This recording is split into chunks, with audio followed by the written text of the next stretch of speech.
तो hello students, आज हम पढ़ने वाले हैं संधारित्र के ऊर्जा घनत्व के लिए सूत्र की स्थापना। ठीक है, इसके लिए एक व्यंजक प्राप्त करेंगे हम। तो पहले ये जानिए कि संधारित्र का ऊर्जा घनत्व क्या होता है। तो देखो, संधारित्र के एकांक आयतन में संचित ऊर्जा की मात्रा को संधारित्र का ऊर्जा घनत्व कहते हैं। ठीक है, उसके एकांक आयतन में जो ऊर्जा की मात्रा संचित होती है उसे हम उसका ऊर्जा घनत्व कहते हैं। ठीक है, अब देखिए, अब ऊर्जा घनत्व के सूत्र कैसे स्थापित करते हैं तो यहां से देखेंगे। माना कोई एक वायु संधारित्र है, वायु संधारित्र मतलब उसकी प्लेटों के बीच वायु भरी है जिसकी धारिता C है। ठीक है, जिसकी धारिता क्या है, C है। इसकी प्रत्येक प्लेट का क्षेत्रफल A और प्लेटों के बीच की दूरी D है। ठीक है, तब संधारित्र की धारिता तब ध्यान दीजिएगा, तब संधारित्र की धारिता तब संधारित्र की धारिता C बराबर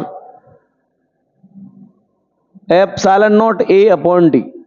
ठीक है, क्योंकि वायु संधारित्र K का मान बना आ जाएगा, तो यहां पे C बराबर epsilon not A upon D समीकरण फर्स्ट बना दीजिए।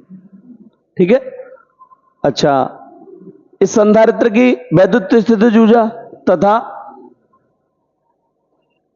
इसकी वैद्युत स्थितिज ऊर्जा वैद्युत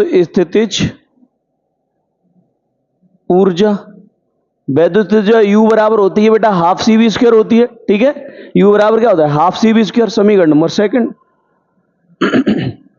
समीकरण फर्स्ट से C का मान समीकरण सेकंड में रख दो। समीकरण फर्स्ट से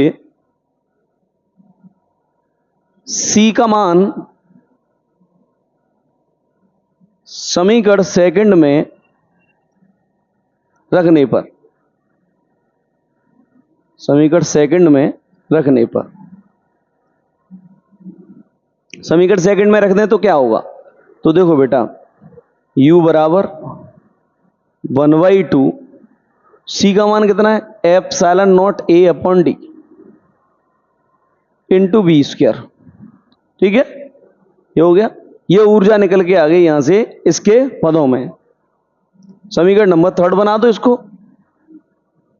ठीक है, अब हम क्या है कि यदि संधारित्र का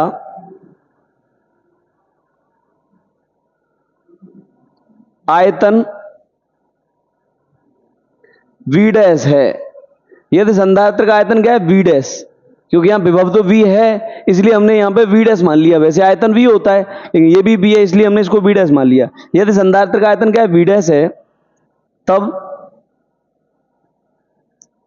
इसका ऊर्जा घनत्व अगर ऊर्जा घनत्व निकालें बेटा, ऊर्जा घनत्व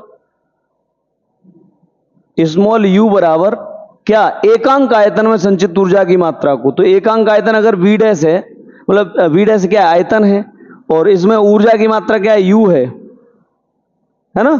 तो यहां से अगर एकांक आयतन होता है तो उसमें संचित ऊर्जा की मात्रा को ऊर्जा घनत्व कहते हैं। तो स्मॉल u बराबर capital U upon V dash, ऐसे कह सकते हैं।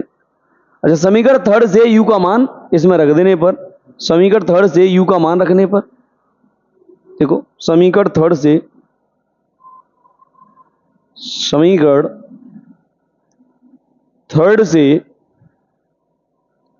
U का मान रखने पर, तो U का मान है बेटा, सॉरी ये यहां से स्मॉल u बराबर, U का मान ये है, यहां से देखें ध्यान से, स्मॉल u बराबर इसकी वैल्यू है 1/2 epsilon not into A upon D into V square. ठीक है, और नीचे क्या है, V डैश। V डैश क्या है, आयतन। तो आयतन क्या होता है बेटा,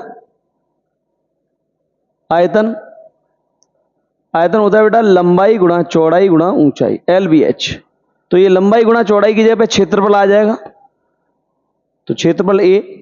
अगर ये संधारित्र है तो ये प्लेटों की क्षेत्रफल आ जाएगा, और संधारित्र की प्लेटों के बीच की दूरी जो D है वो ऊंचाई के रूप में यहां आ जाएगी। तो A इंटू D कह सकते हो फिर इसको, इसकी जगह पे। तो आप क्या करेंगे बेटा, तो बेटा देखिए u बराबर 1/2 इधर लिख देते हैं, u बराबर 1/2 epsilon not a upon d into B square. नीचे बी डैश की जगह पे क्या a इंटू डी आ जाएगा, तो a इंटू डी। ठीक है। अच्छा, अब ध्यान दें, ऊपर वाली संख्या बट्टे में नीचे वाली बट्टे में नहीं है, तो नीचे बंद करेंगे, ये ऊपर चला जाएगा और ये इसके साथ मल्टीप्लाई हो जाएगा। ये तो आप जानते ही होंगे, तो इसे हम इसे कर दें u बराबर 1/2 epsilon not a into V square upon a into D. ये d और है साथ में, और a इंटू डी इसके साथ पहुंच जाएगा, तो a इंटू डी ये हो जाएगा। a से a काट दो, तो ये हो जाएगा u बराबर 1/2 epsilon not into V square upon D square. ठीक है। चूंकि आप पढ़े हैं E बराबर होता है v अपॉन डी,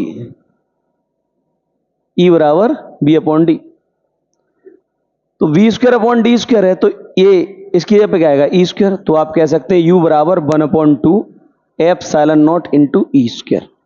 और यही बच्चों संधारित्र की ऊर्जा घनत्व का सूत्र है। Thanks for watching.